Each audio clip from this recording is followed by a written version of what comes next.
నమస్తే, welcome to our channel. నేను అంకిత. ప్రకాశం barrage కూల్చివేయడానికి కుట్రలు జరుగుతున్నాయని ప్రాథమికంగా మంత్రులు చెప్తున్నారు. అయితే అసలు దీని వెనకాల ఎవరున్నారు, అసలు ఎంతవరకు ప్లాన్ జరుగుతుంది అన్న విషయాలపై డిస్కస్ చేయడానికి నాతో పాటు సీనియర్ జర్నలిస్ట్ సిఎస్ఆర్ ఉన్నారు. ఆయనతో మాట్లాడదాం. Hi sir. హలో సార్, ఇప్పుడు చూస్తే ప్రకాశం బ్యారేజ్ కూల్చివేయడానికి ప్లాన్స్ జరుగుతున్నాయని ప్రాథమికంగా చూసుకున్నట్లయితే మంత్రులు చెప్తున్నారు. అసలు దాని వెనక ఎవరున్నారు, అసలు ఎవరు ప్లాన్ చేస్తున్నారు, వీళ్ళకి దొరికిన ఎవిడెన్స్ ఏంటి? సో ఒకటి ఏంటంటే, తెలుగుదేశం పార్టీకి సంబంధించినటువంటి మంత్రులు కానీ, లేదంటే చంద్రబాబు నాయుడు కానీ, లేదా ఎమ్మెల్యేలు కానీ ఏ ఆధారం లేకుండా మాట్లాడతారని చెప్పి మనం అనుకోలేం. ఎందుకంటే ఖచ్చితంగా ఏదో ఒక ఆధారం అయితే ఉంటుంది. ఇప్పుడు ఏ ఆధారంతో వీళ్ళు ప్రకాశం బ్యారేజ్ని వేసే ప్రయత్నం వైఎస్ఆర్ కాంగ్రెస్ పార్టీ వాళ్ళు చేశారు అని చెప్పి అంటున్నారు అని అంటే, ఆల్రెడీ వీళ్ళు ఒక 4 బోట్లను గుర్తించారు. ఆ 4 బోట్లకు ఉన్నటువంటి కలర్ ఒకే కలర్, అది కూడా వైఎస్ఆర్ కాంగ్రెస్ పార్టీ కలరు. కాబట్టి ఈ 4 బోట్లను పైగా ఒక గొలుసుతోటి కట్టి ఉన్నారు. జనరల్గా ఏంటండి, లంగర్ వేస్తారు. ఇప్పుడు తుఫాన్లు లేదంటే వరదలు వస్తున్నాయని చెప్పి వాతావరణ శాఖ చెప్పగానే పడవలకి ఏం చేస్తారు, లంగరేసి ఉంచుతారు, కట్టేస్తారు. వాళ్ళు కట్టేసి లంగరేసి ఉంచుతారు పడవలకి, మరబోట్లకి, ప్రత్యేకించి చిన్న చిన్న బోట్లు కదా, మరబోట్లకి, పెద్ద పడవలకి. ఇవి 4 కూడా పెద్ద పడవలు. ఈ 4 ఎవరు అని అంటే వైఎస్ఆర్ కాంగ్రెస్ పార్టీ కలర్లో ఉన్నాయి. కాబట్టి దాని రిలేటెడ్ ఎంక్వైరీ చేసినప్పుడు నందిగం సురేష్కి సంబంధించినటువంటి మాజీ ఎంపీ, ఆయనకు సంబంధించినటువంటి బోట్లు అని చెప్పి తేలింది. సరే, వీటిని ఎవరు ఆధీనంలో నిర్వహిస్తున్నారంటే కోమటి రామ్మోహను అలాగే ఉషాద్రి, వీళ్ళిద్దరూ సంబంధించినటువంటివి బోట్లు అని చెప్పి తేల్చి వాళ్ళిద్దరిని అరెస్ట్ చేశారు పోలీసులు అరెస్ట్ చేసి వాళ్ళని విచారిస్తున్నారు. అయితే ఇది ఇంటెన్షనల్గా జరిగిందా, వ్యూహాత్మకంగా జరిగిందా, యాదృచ్ఛికంగా జరిగిందా అనేది బయట రావాల్సింది. ఈ ఇంట్రాగేషన్లో బయటకు వస్తుంది. ఇప్పటికే ప్రకాశం బ్యారేజ్ని డ్యామేజ్ చేయాలి అనేటువంటి ప్రయత్నం వైఎస్ఆర్ కాంగ్రెస్ పార్టీ వాళ్ళు చేస్తున్నారు అనేది ఒక బలమైనటువంటి అనుమానం ఉంది తెలుగుదేశం పార్టీలో. ఈవెన్ బుడిమేరు కట్ట పగలగొట్టడానికి కూడా ప్రయత్నం చేస్తున్నారు. అలాంటి అనుమానాలు ఉన్నాయని చంద్రబాబు నాయుడే మీడియా ముఖంగా ఆయన చెప్పినటువంటి అనుమానం. సో ఈ అనుమానానికి తగ్గట్టు ఇప్పుడు పరిణామాలు కనిపిస్తున్నాయి.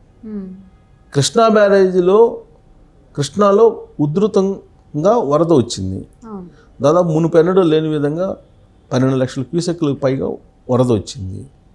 వరద వచ్చినప్పుడు ఆ వరదతో పాటు 4 బోట్లు, అది కూడా ఆ 4 బోట్లు కలిపి గొలుసుతో కట్టినటువంటి బోట్లు ఎలా వచ్చాయి? ఇప్పుడు గతంలో కూడా ఒక బోట్ వచ్చింది. జగన్మోహన్ రెడ్డి సీఎంగా ఉన్నప్పుడు ఒక బోటు కొట్టుకొని వచ్చి ప్రకాశం బ్యారేజీకి గుద్దుకుంది. ఆ రోజున ఆ బోటును పక్కకు జరపడానికి నానా తంటాలు పడ్డారు. అది లోకేష్ చేసినటువంటి కుట్ర అని చెప్పి అప్పట్లో జగన్మోహన్ రెడ్డి ప్రభుత్వం కేసు కూడా పెట్టింది.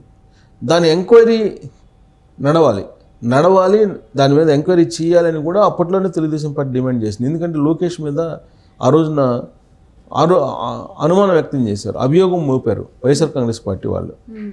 సో కాబట్టి లోకేష్ కూడా ఏంటంటే ఆ కేసును తేల్చండి అని చెప్పి డిమాండ్ అప్పట్లోనే చేశారు.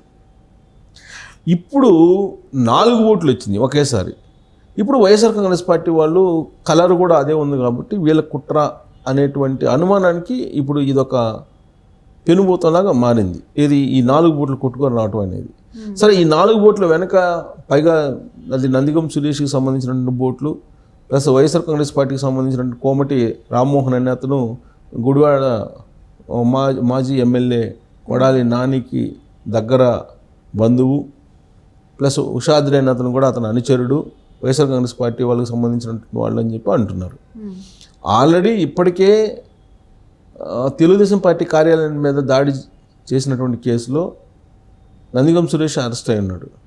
అప్పిరెడ్డి లేళ్ల అతను అరెస్ట్ అయి ఉన్నాడు. తర్వాత రఘురామ్. ఇలాంటి పరిస్థితుల్లో వీళ్ళకి సంబంధించినటువంటి అనుచరులే వీళ్ళిద్దరూ పడవల్ని కృష్ణానదిలో వదిలి ప్రకాశం బ్యారేజ్ని డ్యామేజ్ చేసేటువంటి ప్రయత్నం, దాన్ని కూల్చేసేటువంటి ప్రయత్నం చేశారు అనేది ఒక అభియోగంతో వాళ్ళిద్దరిని పోలీసులు అరెస్ట్ చేశారు. అరెస్ట్ చేసి వాళ్ళని విచారిస్తున్నారు. ఇప్పుడు అసలు చంద్రబాబు నాయుడు మొదటి నుంచి కూడా ఇలాంటి అనుమానాలు ఆయన్ని వెంటాడుతున్నాయి, అనుమానాలు ఉన్నాయి. ఎందుకంటే ఏదో ఒకటి రాష్ట్రంలో కల్లోలం సృష్టించాలని వైఎస్ఆర్ కాంగ్రెస్ పార్టీ ప్రయత్నం చేస్తుంది అనేది ఆయనకి ఇంటెలిజెన్స్ ఇచ్చినటువంటి ఇన్ఫర్మేషన్. అందుకే ఆయన ఏం చేశారంటే ఈ వరదలు రాగానే వెంటనే ఏం చేశారంటే ఈ ప్రకాశం బ్యారేజీ మీద రాకపోకలను నిషేధించారు. ఆ తర్వాత అనుమానితులు ఎవరైతే ఉన్నారో వాళ్ళందరి మీద నిఘా పెట్టారు. తర్వాత ఈ బుడమేరు కట్టల మీద కానీ, అలాగే కరకట్ట మీద కానీ, కృష్ణా కరకట్ట మీద, అలాగే బుడమేరు వాగు కట్టల మీద, కాలువల మీద కానీ ఇక్కడ నీకు పెట్రోలింగ్ పెట్టారు, 24 hours పెట్రోలింగ్ పెట్టారు. కారణం ఏంటంటే ఇప్పుడు వీళ్ళు కొన్ని అసాంఘిక శక్తులు ఉన్నాయి, ఈ అసాంఘిక శక్తులు కరకట్టని పేల్చేటువంటి అవకాశం ఉంది, ప్లస్ బుడమేరు కాలువలను గండిగొట్టేటువంటి అవకాశం ఉంది అని చెప్పి ఉద్దేశంతో 24 hours పెట్రోలింగ్ పెట్టారు. కొంతమంది లస్కర్లను కూడా పెట్టారు. ఆ జాగ్రత్త తీసుకుంటూనే గండిపడినటువంటి వాటికి పూర్తి చేసేటువంటి కార్యక్రమం చేశారు. ఎటకేలకు వాళ్ళు విపత్తు నుంచి వాళ్ళని తాత్కాలికంగా అయితే బయట వేశారు. పూర్తి స్థాయిలో బయట వేయాలంటే కనుక కొన్ని ప్రణాళికలు తయారు చేసి ఆ కట్టల్ని మరింత పగడ్బందీ చేసుకోవాలి. సరే, దీర్ఘకాలంలో ఇవన్నీ చేసే అవకాశం ఉంది.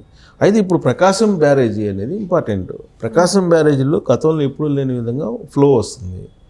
ఈ ఫ్లో వస్తున్నప్పుడు ఆ బోట్లను ఒకేసారి 4 బోట్లు రావడం అనేది ప్రకాశం బ్యారేజీకి బలంగా ఢీకొట్టింది.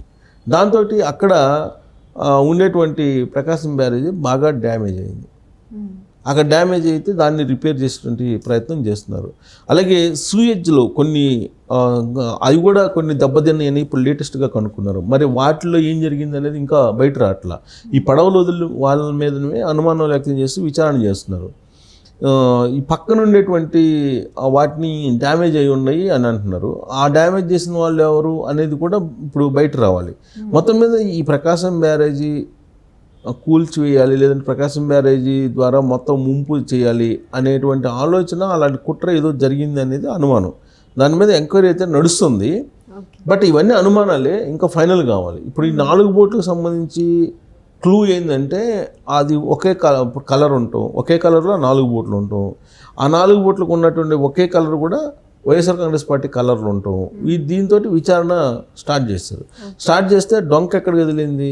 వైఎస్ఆర్ కాంగ్రెస్ పార్టీ దగ్గరకు వెళ్ళింది. వైఎస్ఆర్ కాంగ్రెస్ పార్టీకి సంబంధించినటువంటి వాళ్ళు ఇద్దరే ఉన్నారు అక్కడ. సో దాంతో ఇప్పుడు ఎంక్వైరీ నడుస్తుంది.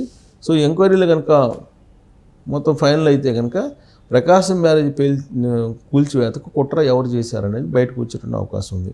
ఒకవేళ వైఎస్ఆర్ కాంగ్రెస్ పార్టీకి సంబంధించినటువంటి వాళ్ళు ఈ కూల్చివేత కుట్ర పన్నారు అని అంటే ఇది జగన్మోహన్ రెడ్డికి శాశ్వతంగా రాజకీయ జీవితం క్లోజ్ అయ్యేటువంటి అవకాశం ఉంది. ఇంతకన్నా దుర్మార్గం ఇంకోటి ఉండదు. ఒకవేళ ఇప్పుడు అరెస్ట్ చేసినటువంటి వాళ్ళు నిజమైన ప్రకాశం బ్యారేజీ కూల్చివేతకు మేము కుట్ర చేసాం, అందుకే 4 బోట్లు వదిలేము అని చెప్పి కనుక చెప్తే వాళ్ళు దాని లేదు ప్లానింగ్ జరిగింది ప్రకాశం బ్యారేజీ కూల్చివేతకు అని అంటే మాత్రం డెఫినెట్గా ఇది క్షమించరానటువంటి నేరం కింద పరిగణించాల్సి ఉంటుంది.